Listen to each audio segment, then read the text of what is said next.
Hello, welcome back to another review. Me, Kevin, from Kevin Grant on Whisky. This week I've gone back. This is kind of one of the first videos I think I've done, and it is just when I done this video of the Deanston Virgin Oak. This is the exact same bottle that I've used, and I've only rediscovered it due to having a wee change. I've got another cabinet in the living room with whiskey in it. I was moving about and I seen this and I thought, I've not had this for a while, and I can see, not that I don't like it, I do like this whiskey, but I've not had it in that long, and I think when I've done this, I done it on uncorking, so it's going to be taste different because it's a bit out of the bottle. It's had a bit of time to kind of liven up maybe, or change, get a little bit mellower, a bit more lively, we don't know. So Deanston is a local distillery, Highland Distillery, owned by Distillery. So they have Deanston, we have Bunnahabhain, and we have Leitchik and Tobermory, all in the same ownership by Distillery. 46.3%. If you look at all these brands in the core range, everything is always 46.3% ABV, which we can see here on the front of the bottle. So this is the Deanston Virgin Oak, part of the core range. Deanston used to be a cotton mill back in the days, but 180 years prior. Deanston's only been around since 1965, I think it is, and they've always used, or they did use, these huge water wheels. At one point in time was the largest in Europe, and he used this to re-energise the distillery. The river Teith, where the water comes from, the distillery is literally attached to it. The only thing that's the closest you'll get to it is the distillery door is here, then there's a road, 2 lanes, and then you've got the river Teith, so you're very close. And they had this water wheel, and it would re-energise, put all the energy into work, make everything work, and they overproduce energy as well, so they sold that to the grid to give a wee bit more money back.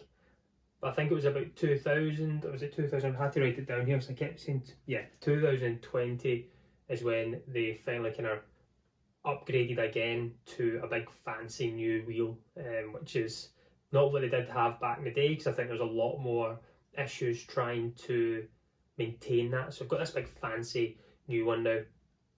As I say, local distillery, the Deanston Virgin Oak, the 12 and the 15, and I think the 18 I wrote down as well, is their core range, and then the Kentucky cask as well. So this is, looking at Virgin Oak, we'll talk a little bit about this. So this is finished in a Virgin Oak. You can see people talking about Virgin Oak, so what that does mean is it's a whiskey cask that has been made and it has previously not held alcohol in it. So the first time it has been used is for this Deanston. But when we see the big word Virgin Oak in there, we look deeper, it's not had a full maturation in that.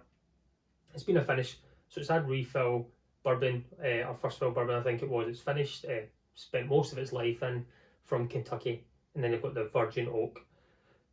When you look at certain things online, Virgin Oak, some people say it's a speeded up process to get flavour into a whiskey. I think it gives you a different light in how whiskey can taste. It can be a bit more aggressive, it can be in there, but if you've got a really good first fill whiskey which is nice and soft and delicate, and you put a bit of Virgin Oak in there, the balance can be very good.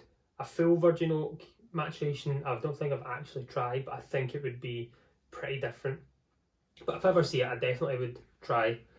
So let's talk about this. 46.3% ABV, natural colour, unchill filtered, all the good things on there.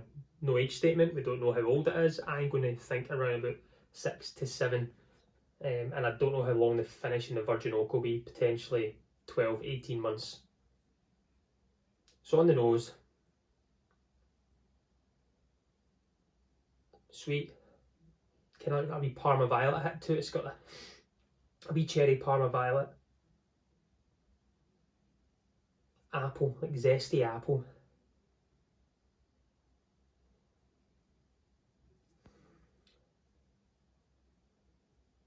There's a kind of toffee getting through, and I don't know if that's going to be the Virgin Oak that's just giving that flavour coming through.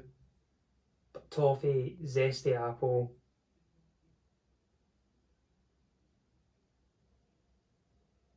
like vanilla.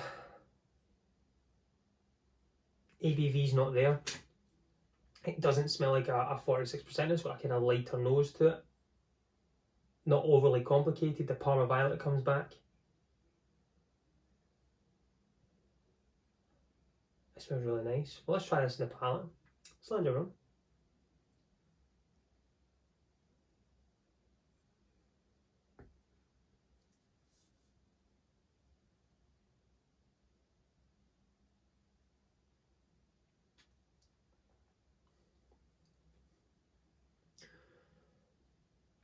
So on the palate, there's more of a little bit of spice comes through.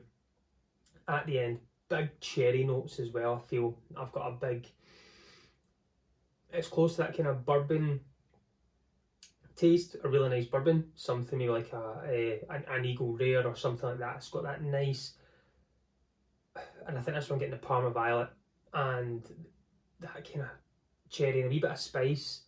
And I don't remember the spice being what it used to be, and I think that's maybe, I think it was more prominent before.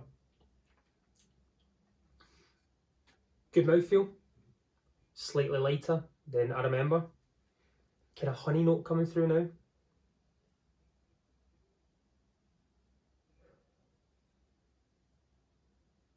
There's that like,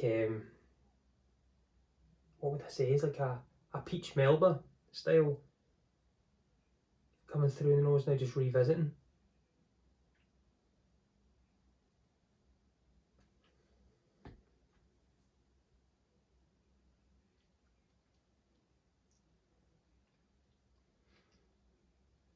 Yeah, so that wee bit of spice is really, really good, really complimentary to, I think, the first fill bourbon. That virgin oak finish gives it a little bit of life, that little tiny peppery end to it. Fresh green apples, Parma Violet, cherry, toffee, honey.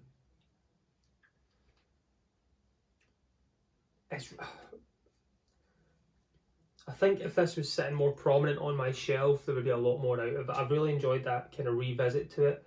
And I think that's a good thing with a lot of the reviews that I do are opening bottles and I don't revisit them for ages. So maybe going back to these bottles I've opened before and I can see myself sipping away now and then, is doing a re-review of to see where they are now if they're further down the bottle and further again. Because I think whiskey can change.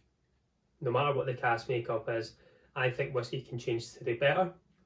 The further down the bottle it goes, or it can get a little bit worse. This for me is better from what I remember. I think I'm going to have to sit down and watch my first review and see if my tasting notes are even similar. I've not looked at it, I didn't want to, because I didn't want to give myself any ideas of what I did remember. I want to come in kind of blind again to my taste buds today and what I'm tasting. Deanston, it's a great distillery. Really cool little cafe there as well. Easy to get to from Stirling, you're only 10 minutes along the way. I like their whiskey. This, we say non-age statement, but it ticks everything else. 46.3%, really good number, non-chill filtered and natural colour. We've hit some great spots there, and it's £35. I think if you went online, you'd probably find it for between £30 and £35. So to try and find a whiskey of really good quality, a virgin oak finish, which for me works very well with these Kentucky American casks. So I suspect it's been a Quercus Elba kind of style wood that's been used here. I enjoy the whiskey.